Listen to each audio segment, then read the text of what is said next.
PHP YouTube channel में आपका स्वागत है। मैं पीयूष कुमार रावल आपके लिए संस्कृत के विषय के टॉपिक लेकर आया हूँ। संस्कृत विषय का आज हम पढ़ने वाले जो है वो टॉपिक है संज्ञा प्रकरण, जो आपके सभी कंपटीशन एग्जामों में बहुत ज़्यादा कारगर सिद्ध होता है और सभी कंपटीशन एग्जामों में पूछा जाता है। सेकेंड ग्रेड से लगा के फर्स्ट ग्रेड तक के सभी एग्जामों में इसका पूछना होता है। तो हम आज बात करेंगे संज्ञा प्रकरण।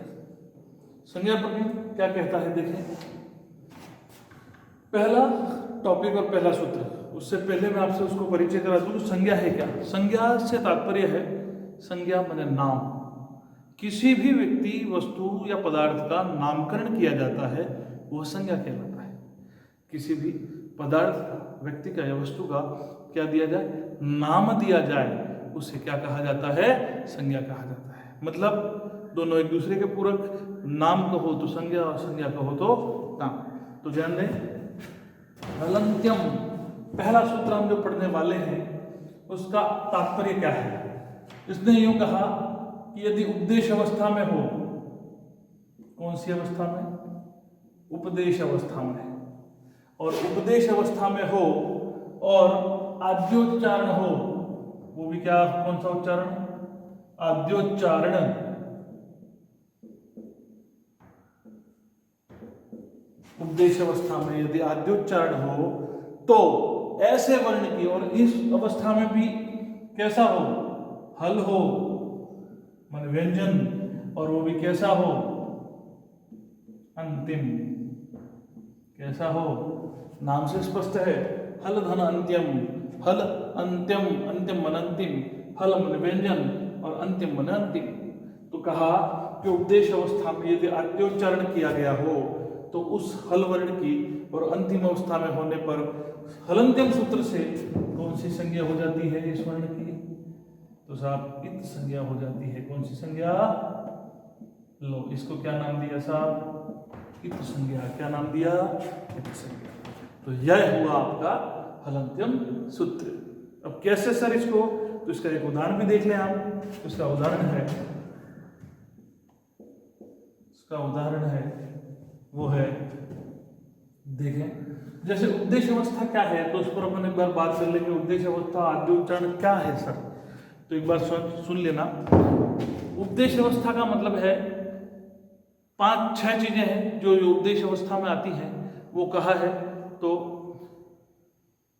कैसे? तो प्रत्यय, शिव सूत्राणि, धातु पाठ, गण पाठ,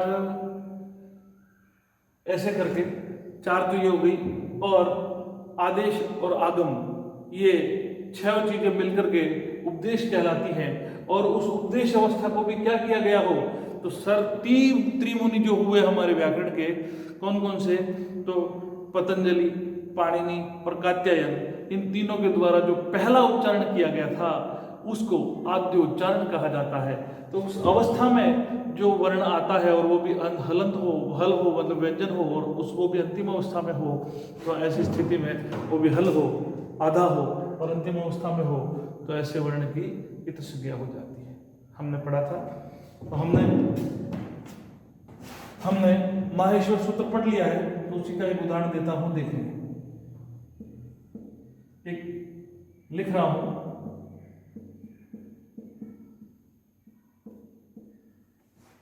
मैंने माहेश्वर सूत्र का पहला सूत्र लिया, अयुण।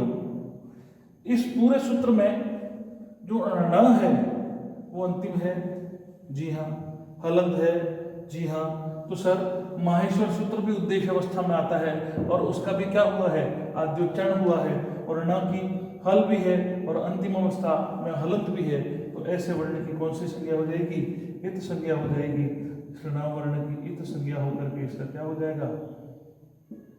लोप हो जाएगा। जिसकी संज्ञा होती है उसका अगले सूत्र से एक और सूत्र है जिससे इसका लोप होता है, पर अभी तक उसकी केवल कौन सी संज्ञा हो रही है? इत संज्ञा हो रही है। ध्यान रहे, ये सूत्र हुआ आपका पहला हलन्त्यम। दूसरे सूत्र की बात करते हैं हम इसी के साथ।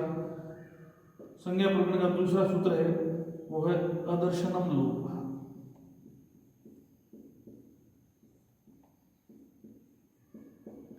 अदर्शनम लोपः।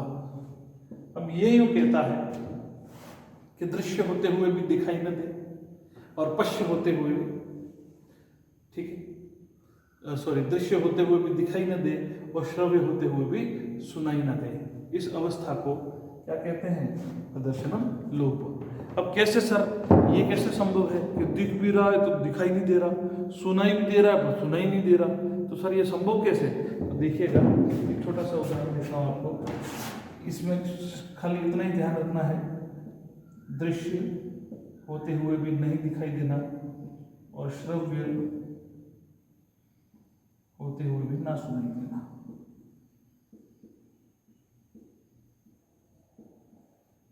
ना दिखाई देना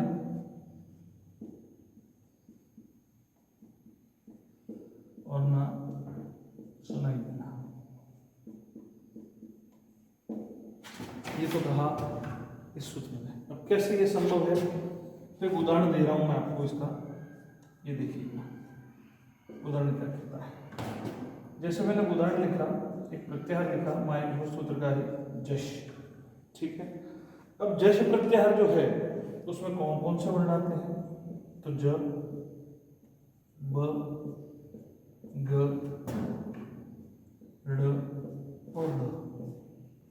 सर श भी तो आता है, वो आपने नहीं लिखा, तो आपको एक बात विदित करा दूं कि आपने जो पहला सूत्र पढ़ा था हलंत, उसमें अंतिम हलंत वर्ण की इस संज्ञा हो जाती है, इस कारण से वो दिखाई नहीं देता है। तो यहाँ पर आप देखेंगे, क्या श दृश्य है, दिखाई दे रहा है? तो जी हाँ दिखाई दे रहा है। लेकिन क्या यहाँ दिखाई दे रहा है? तो नहीं दिखाई दे रहा सर। क्या श है, सुनाई दे रहा है श? जी हाँ सर सुनाई दे रहा है। लेकिन क्या यहाँ सुनाई दे रहा है? नहीं सुनाई दे रहा है सर। तो सर दृश्य होते हुए भी दिखाई न देना और श्रव्य होते हुए भी सुनाई न देना, ये अदर्शनम लोप से उसकी कौन सी संज्ञा होती है? तो सापुरुष वर्ण की लोप संज्ञा होती है। कौन सी? लोप संज्ञा। ये कहता है आपका ये सूत्र।